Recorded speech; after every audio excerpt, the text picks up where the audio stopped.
Is it true what Laurie Oakes wrote, that your thesis actually called a tax to make the polluter pay? Sure, I looked at all sorts of economic instruments around the globe at that time, and we looked at ones that worked, and I think this is the point. SOx and NOx, or sulphur dioxide and nitrous oxides, were dealt with effectively through tax-based economic instruments, but ones where you have this inelastic good, where it's an essential service, people will substitute out of other things. They won't change their behaviour. How do we know this? Because we've had a test run. A 60% increase in electricity prices should, in theory, have had a massive demand effect. Instead, people have suffered through the pain, and that's why it's not an effective mechanism, nor is it fair and there's a better way, because it's the poorest that are hurt.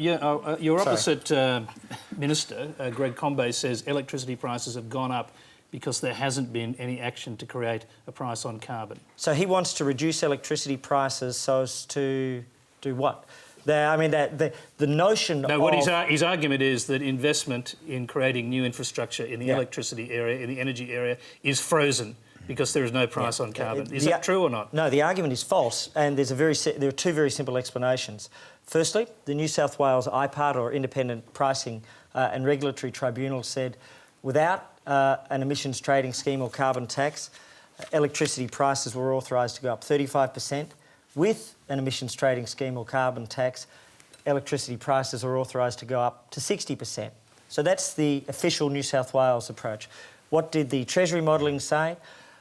You have all of the electricity price rises which will occur, and then if there's an ETS, as the Prime Minister conceded on the previous Prime Minister, on the first and second days of Parliament this year, a 19% increase in electricity prices in the first 2 years if you have an ETS, over and above everything else. Well, Tim Flannery wanted to respond to that, then I'll go to Mike Kelly. Yeah, look, Greg, I just wanted to say that, we all know that a trading scheme gives us the most cost-effective way of abating emissions. Oh, we don't all agree. We do. No, that's well known. No, you keep on interrupting. Remember I said about how climate sceptics keep on speaking over the top of you.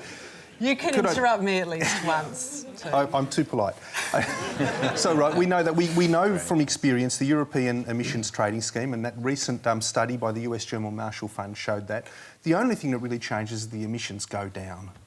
We can design an emissions trading scheme that protects the most vulnerable people from those price rises. Why should we be spending so much more on these other mechanisms when the money has to come from somewhere? It's got to come from the tax base. I prefer to use a cost-effective...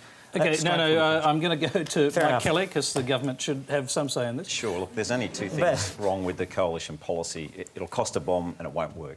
But I do genuinely feel sorry for Greg, though, because he's had to deny his own theories 3 times before the cock crows. He's a true small L Liberal trapped in the front bench from Jurassic Park. So I do feel sorry for him.